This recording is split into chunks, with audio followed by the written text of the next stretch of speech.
Good morning, one and all. Welcome to this fresh edition of Weekly Commodity Audiocast with me, your host and guide, Ravindra Rao from Kotak Securities Research Commodity Research Desk. Commodities have witnessed solid gains in the previous week, with metals to energy everything moving higher, except for natural gas, which has witnessed a 24% down move in just first 2 weeks of the new year 2023. Commodities remained on the forefront in the previous week as US inflation print triggered selling in US dollar and 10-year bond yields. After the slowing wage inflation, as indicated by NFP report in the first week, lower CPI print has increased hopes of a further slowdown in the pace of rate hikes by the US Fed. This has supported commodities as dollar slumped. The move has been further aggravated by the weak ISM services PMI reading, which fell into contractionary territory and thus prompted a repricing towards rate cuts by the Fed for the back end of this year. The US dollar index fell 1.6% in the previous week and slipped below 102 for the first time since June 2022 after the US CPI print. It came as per the market expectation, indicating Fed rate hikes are having the intended effect. US CPI slowed to 6.5% year on year in December, smallest rise since October 2021, following a 7.1% advance in November. Coming to commodity specifics, on the precious metals front, COMEX Gold rose for the fourth week in a row to a 9-month high of $19.25 per troy ounce in the previous week, underpinned by sharp plunge in dollar index and a weakness in US Treasury yields. Meanwhile, gold prices in India, the world's second largest consumer of gold, touched an all-time high of around 56,370 per 10 gram on the MCX. Gold's rally in the previous week was mainly on back of US inflation print for December. Data showed that year-on-year inflation in US eased for the sixth consecutive month, while the month-on-month inflation fell for first time since May 2020, improving the conviction that Fed might slow the pace of rate hikes and is nearing terminal rates. Real rates in US, which is widely seen as an opportunity cost for holding the yellow metal, declined towards 1.2% from a recent high of 1.6%, boosting the appeal of gold. Bullish sentiment in gold has also been supported by reports that China has boosted gold reserves for a second consecutive month after reporting its gold holdings. Last month, for the first time since September 2019, the bank stated that it has purchased a further 30 tons of gold on top of 32 tons that it had purchased in November. US retail sales, along with some housing data and Bank of Japan monetary policy meeting, will be the spotlight for the current week. Dollar weakness might persist as market participants are ramping up bets that Bank of Japan will exit its ultra-dovish stance as inflation accelerates and is expecting some policy tweaks. After the recent rally in gold prices, we don't deny the odds of some profit booking in this week. However, overall trajectory remains on the upside amid the backdrop of a deteriorating global economy and a looming recession, along with the stagflation risks. Retail buying could be seen ahead of the Chinese Lunar New Year. Coming to silver, COMEX Silver has edged higher in the previous week and closed near a 9-month high of $24.77 per troy ounce. This is amid a broad rally in industrial metals after PBOC official indicated that Beijing may provide more financial support to households and companies, lifting sentiments and demand outlook for the metals complex. China reopening theme also played a crucial role. Even as Beijing boosts the reopening efforts, a rise in COVID cases and increasing death toll poses a short-term risk for silver prices. Demand might pick up once economic activity is back to normal. Boost from Chinese New Year, Lunar New Year, and prospects of a stimulus package might limit any sharp downside in silver. Coming to technicals, in case of gold, gold has moved above the resistance of $1884 per troy ounce. In fact, it has also breached the $1920 resistance, and it is set to test the next resistance near 2004 dollar per troy ounce. However, it has to sustain, or I would say it has to close above 1920, 1925 today, and if that happens, it might move higher towards $2,000. In case of MCX silver, MCX gold, it has moved above the all-time highs near 55,000, 56,200, which was seen back in 2020. Now it has to sustain above that. It has already given a close above that, but it has to close above 56,000.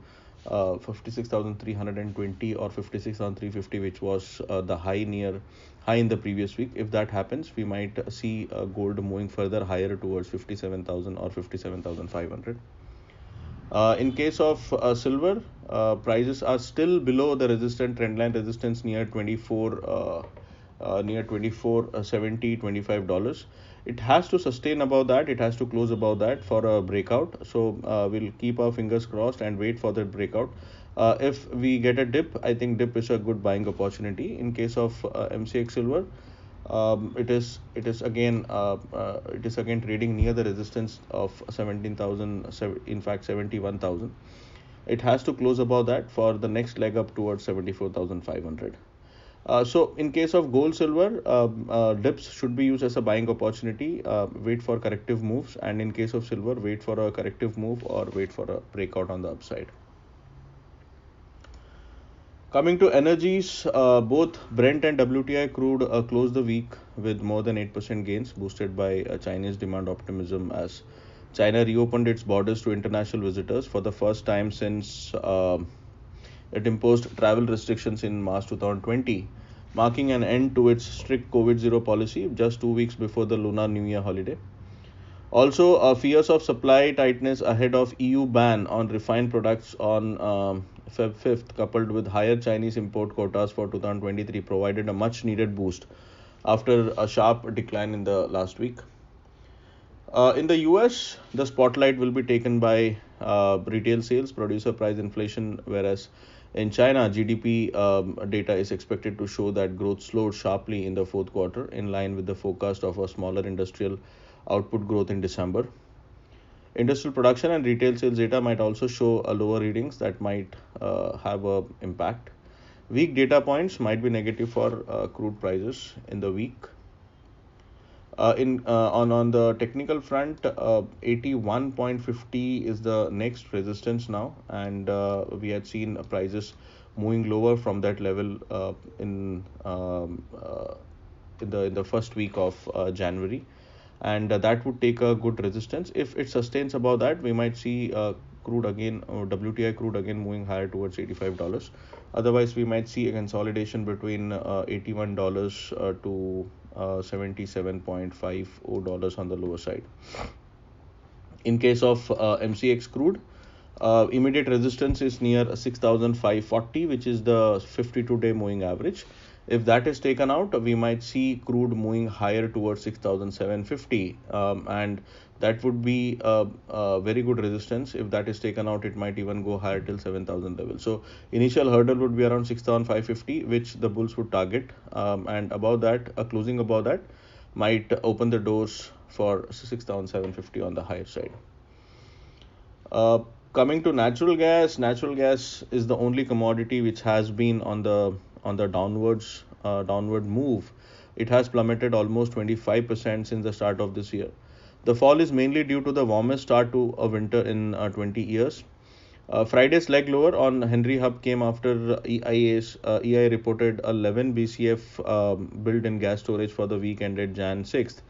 It was the first ever gas storage build during a January month. Now this has pressured the prices. Overall, the price will be dependent on the weather, which are currently giving bearish signals. However, on the price front, it is trading on NYMEX. Natural gas is trading close to the 252-day moving average, 252-week moving average on weekly charts. It has given a break below that, but we feel this week's close will be important. If it closes above 3.62, $3.63 per MMBTU this week, then there is a chance it might turn out to be a false breakdown and the prices might move higher. So need to wait for this week's close. In case of MCX crude, 252 week moving average is near 270, and we feel it might take a good support near that levels, and it might give a bounce back. And if it bounces back, the bounce back can go as high as 350 and above. So any dip close to 270 would be a good buying opportunity in case of natural gas, with supports near 235, below which the view might negate. Otherwise, we feel from 270 onwards we might see a pullback, bounce back in natural gas prices. Finally, coming to base metals, LME base metals mostly traded higher with copper, aluminum, and zinc all hitting their highest level since June, buoyed by a positive Chinese demand outlook as officials repeatedly push for fresh stimulus for the cash-strapped real estate sector. Copper jumped nearly 8% to $9,240 a ton, while zinc closed with 10% gains above 3,300 per ton, whereas aluminum topped the gains with 13%, closing near $2,600 per ton, as PBOC and China Banking and Insurance Regulatory Commission jointly urged the nation's bank to improve operational and financing cash flows to the property sector and strengthen financial support to the real economy. In the coming week, in this week, risk sentiments are likely to be stable on higher bets of slower pace of rate hikes, as accelerated cooling in US inflation in the last few months signaled that inflation peaked several months ago, and price pressures may ease further in coming months. Further, dollar may witness more downside as Bank of Japan is likely to review its ultra loose monetary policy meet in the upcoming session. Having said that, volatility in base metals may still persist amid release of most important economic indicators from China, coupled with PPI and housing market data from the US. On the price front,